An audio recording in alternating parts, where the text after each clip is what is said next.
Assalamualaikum warahmatullahi wabarakatuh.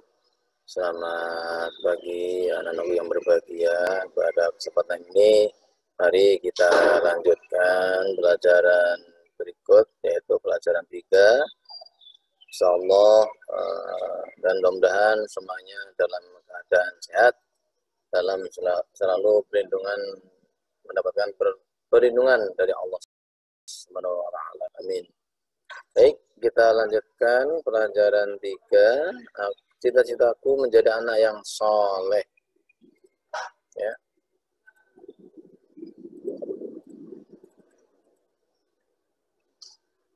Cita-citaku menjadi anak yang soleh. Anak-anak, apakah kamu pernah mendengar ada orang yang bercita-cita menjadi anak yang soleh? Biasanya kalau ada anak ditanya, apa cita-citamu nak? Jawabannya menjadi dari dokter, insinyur, menjadi pilot. Nah itu ada suara pesawat. Ya. Nah, pelajaran ini menampilkan sesuatu yang baru yang dipelopori oleh seorang anak bernama Amin. Si Amin bercita-cita menjadi anak soleh. Walaupun kelak menjadi dokter, tetapi harus menjadi dokter yang soleh, atau insinyur yang soleh, dan pilot yang soleh. Apa arti cita-cita itu? Menurut kamus bahasa besar, cita-cita adalah keinginan atau kehendak yang selalu ada di dalam pikiran, berkeinginan sungguh-sungguh, ya, jadi supaya bisa mencapai apa yang diharapkan, yang diinginkan, ya, dengan bersungguh-sungguh. Ya. Jadi berkeinginan dengan sungguh-sungguh. Dan arti nanti dia bisa terbayang apa yang harus dilakukan. Ya, namanya cita-cita. Nah, demikianlah si Amin selalu saja dalam pikirannya berkeinginan menjadi anak soleh. Kemudian siapa yang dinamakan anak soleh itu? Apa ciri-cirinya? Soleh artinya baik. Anak soleh berarti anak yang baik. Di antara ciri-ciri anak soleh adalah taat kepada Allah SWT, jujur, hormat dan patuh kepada orang tua, hormat dan patuh kepada guru, setia kepada kawan, serta menghargai sesama. Nah, ya.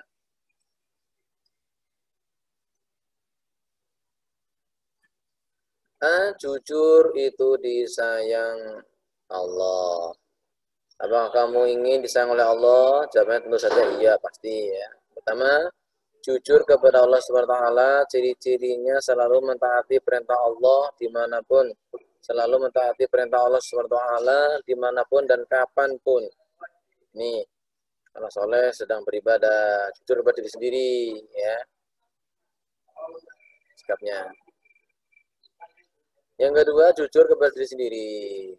Ini, tadi yang pertama adalah jujur kepada Allah, yaitu dimanapun anak soleh, kesempatan waktu ibadah ya ibadah. Yang kedua, jujur kepada diri sendiri. Pada saat melakukan inspeksi mendadak di SD Negeri 10 pagi Jakarta pada Senin, tanggal 6 Mei 2012, Pak Noh berkata, saya berharap Pak Guru menjalankan tugasnya dengan baik. Anak-anak juga dapat konsentrasi dan mengerjakan soal dengan jujur. Nah, siapa Pak Noh? Pak Noh adalah Menteri Pendidikan dan Kebudayaan Republik Indonesia. Pak Noh berharap sikap jujur harus dibiasakan karena kejujuran dapat meningkatkan prestasi dan percaya diri. Bagaimana dengan ketidakjujuran? Ya, ketidakjujuran, ini perilaku tidak jujur dapat mendatangkan petaka. Contoh bagi siswa yang menyontek ketika ujian, mereka akan dinyatakan lulus. Tekan lulus, tapi nyontek. Ya. Mohon maaf, dinyatakan tidak lulus karena nyonteknya ketahuan. Jadi dinyatakan tidak lulus karena nyontek ketahuan. Kalau nyontek ketahuan gimana? Ya mungkin lulus aja, tapi ya Allah Maha melihat. Ya. Jadi bagi siswa yang menyontek ketika ujian, mereka akan dinyatakan tidak lulus. Ya itulah, makanya hati-hati. Percayalah pada diri sendiri. Percayalah pada diri sendiri, karena dengan kalian percaya pada diri sendiri, berarti kalian sudah khusnudon billah terhadap kalian sendiri. Dan Allah telah berfirman, Inna Allah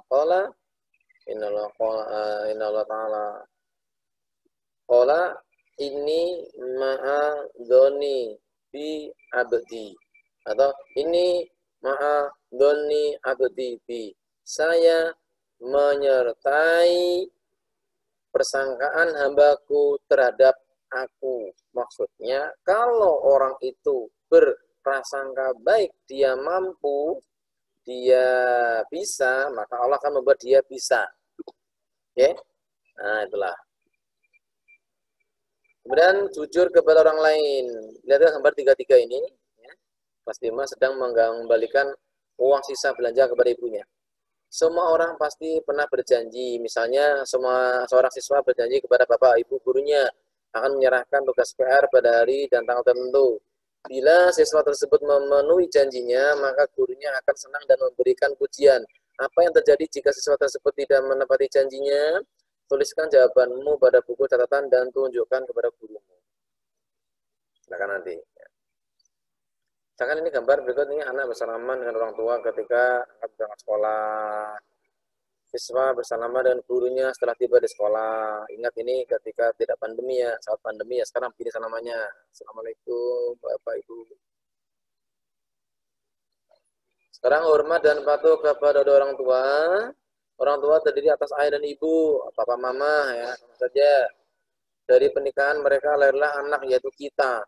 Mulai dari dalam kandungan lebih kurang selama 9 bulan 10 hari ya, hingga kini besar ya. Mereka lah yang mengasuh, membimbing, memberi makan, minum, pakaian, mendidik, serta mengajari mengaji dan menyekolahkan. Walaupun tidak langsung mengajarinya melalui TPA, sama saja ya. Orang tua berperan lah di situ. Dalam membesarkan anaknya, mereka menghadapi berbagai masalah dalam kehidupan. Maka dari itu mereka pun berdoa, ya Allah, jadikanlah anakku ini orang yang soleh, yang taat kepadamu, dan patuh kepada orang tuanya, serta berguna bagi bangsa dan negara. Begitulah harapan ayah ibu kita. Mereka tidak pernah berhenti berdoa agar anaknya berperilaku soleh. Jasa mereka tidak akan pernah dapat dibalas oleh karena itu sudah sepantasnya lah kita sebagai anak menaruh hormat, setia, dan patuh kepada mereka. Ini ya orang tua ya. Ini kelas 4 juga sudah pernah dibahas ya. Ini memang sangat penting sekali. Kita harus hormat dan patuh kepada orang tua. Dan yang tidak kalah lagi adalah hormat dan patuh kepada guru. Ini juga tidak kalah penting, sangat penting juga. Ini contoh. Pembangunan SD Bangle Ciampea bergotong-gotong membangun sekolahnya yang rusak di Bogor. Saat itu. Nah, ini satu-satu ayo bawa genteng atau bawa batu bata.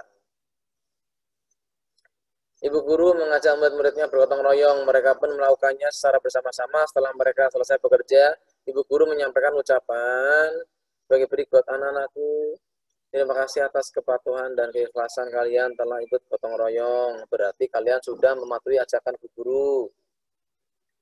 Gotong royong dapat mempermudah dan memperingan pekerjaan. Anak yang hormat dan patuh tentu disayang Allah Subhanahu wa Ta'ala. Mengapa harus hormat dan patuh pada guru? Ya, kenapa? Kalau orang tua kan karena telah melahirkan dan merawat kita. Kalau guru, apa alasannya? Guru adalah pengganti orang tua di sekolah. Ya, guru adalah pengganti orang tua di sekolah. Banyak hal yang dapat kita peroleh dari guru, terutama mendapat ilmu pengetahuan dan keteladanan. Guru telah mengajari dan membimbing kita beribadah dan membaca Al-Quran, berbahasa yang baik, berhitung, bergaul, mengenal lingkungan alam, serta mengenal seni dan sebagainya. Nah, selain itu, ia juga mengasuh, membimbing, memperhatikan, dan menjaga muridnya selama berada di sekolah. Begitulah jasa mereka kepada kita. Ya, sudah seharusnya kita bersikap setia, hormat, dan patuh kepada mereka. Contoh-contoh sikap hormat kepada guru diantaranya berbicara dengan sikap santun, berbahasa yang baik dan benar, rendah hati, tidak sombong, dan tidak merasa lebih pintar. Coba dibaca ini. Insya Allah aku selalu hormat dan patuh kepada orang tua dan guru. Coba yuk, ulang ya. 1, 2, 3. Insya Allah, aku selalu hormat dan patuh kepada orang tua dan guruku. Ini, hormat dan patuh kepada orang tua dan guru. Kemudian bahasan selanjutnya adalah indahnya saling menghargai. Semua manusia di dunia ini bermula dari Nabi Adam alaihissalam. Kemudian manusia berkembang, diantaranya adalah kita. Allah SWT menciptakan manusia itu berbagai macam bentuk dan warna. Ada yang putih, ada yang hitam, tinggi, rendah, rambut keriting, ya, Pak Andi, keriting ya, ganteng ya. Dan berambut lurus, ya, semua tidak ada yang serupa. Demikian pula kehidupan manusia, ada yang kaya dan ada yang miskin. Bangsa Indonesia misalnya terdiri dari berbagai suku, agama, dan ada istiadat. Lalu bagaimana kita hidup di tengah-tengah keberagaman itu? Tentu saja kita harus saling menghargai. Sikap saling menghargai antara lain sebagai berikut. Atau menghargai pendirian orang lain. Dalam agama Islam terdapat sedikit perbedaan dalam ibadah. Misalnya dalam ibadah salat subuh, ada yang melakukan doa kunut dan ada yang tidak melakukannya. Semua itu tergantung pada pendirian masing-masing. Nah, pendirian inilah yang harus kita hargai karena semua ada tuntunannya. Yang terpenting adalah dilaksanakannya salat subuh sesuai dengan tuntunan Islam yang diyakini. Mereka yang berkunut dan yang tidak berkunut tetap saja sah salat subuhnya.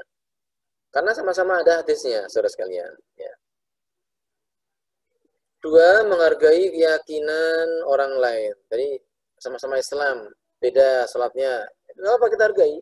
Kita enjoy aja, no problem. Ya. Kemudian 2, menghargai keyakinan orang lain. Nah, Ahmad bertempat tinggal satu lingkungan dengan Stefanus. Mereka juga belajar di sekolah yang sama.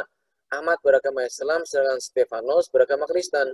Dalam berteman, mereka selalu rukun dan saling menghargai sekalipun berbeda agama. Pada hari Minggu pagi, mereka selalu bermain bola dengan teman-temannya yang lain. Namun pada suatu pagi, Stefanus menghampiri Ahmad dan meminta maaf karena tidak dapat bermain bersamanya. Stefanus mengajaknya pergi ke gereja soalnya. Ahmad tidak mempersoalkannya dan menghargai sikap Stefanus untuk pergi ke gereja bersama ayahnya. Seperti di sekolah kita, ada Bu Erni, Bu Lina, ya Pak Andi, ya bergaul dengan mereka saja, nggak masalah. Ya, kita hargai, sama-sama menghargai. Bu Lina, Bu Erni menghargai Pak Andi dan kawan-kawan. Pak Andi dan kawan-kawan juga menghargai Bu Lina dan Bu Erni. Dan kita nggak masalah. Kadang Bu Lina minta tolong Pak Andi, kadang Pak Andi minta tolong kepada Bu Lina dan sebagainya. Jadi nggak masalah. Kita sama-sama menghargai dengan keyakinan orang lain. 3, menghargai pendapat orang lain. Pada hari Selasa, siswa kelas 5 belajar kelompok membahas tentang sikap anak terhadap orang tua, yaitu ayah dan ibu. Siswa kelas 5 dibagi menjadi 5 kelompok. Kelompok 1 dipimpin oleh Ahmad, kelompok keseluruhan anggotanya Iwan, Habibi, Dino, Ira, Nisa, dan Ilham. Ya. Nah, dalam belajar kelompok, ini perhatikan gambar di sini. Masing-masing siswa mengemukakan pendapatnya tentang bagaimana seharusnya bersikap terhadap orang tua. Sebagai contoh dalam belajar kelompok yang dipimpin oleh Ahmad, Nisa mengatakan harus ikut membantu pekerjaan rumah. Habibie mengatakan tidak boleh keluar dari rumah tanpa izin orang tua. Dan Ilham mengatakan di rumah tugasku hanya belajar saja. Kemudian Iwan mengatakan yang penting aku tidak boleh meninggalkan sholat dan mengaji. Ya. Nah, Ahmad sebagai pemimpin atau pimpinan diskusi cukup bijaksana. Semua pendapat dihargai dan dihimpun secara tertulis. Kemudian dia mengajak teman-teman sekelompoknya merangkum berbagai pendapat tersebut. Jadi begitu. Dihargai pendapat orang lain itu. Tidak serta-merta kita paling benar ya.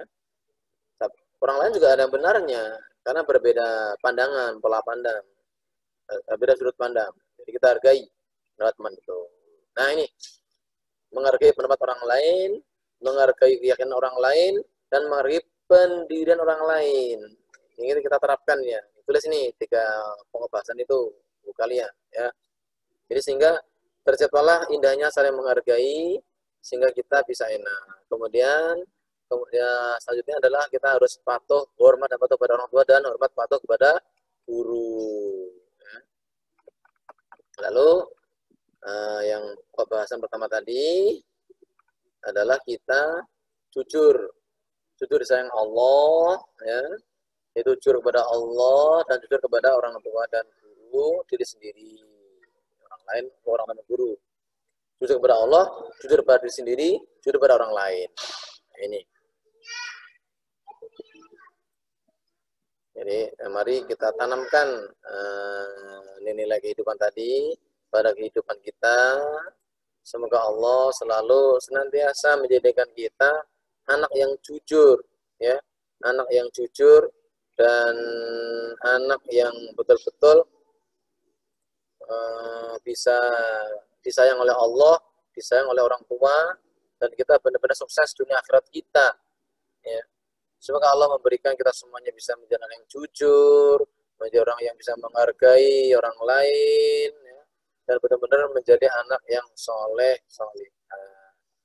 Amin. Dan semoga semua kita oleh Allah diberi selalu sehat dan suksesnya akhiratnya. Demikian pada pembelajaran kali ini.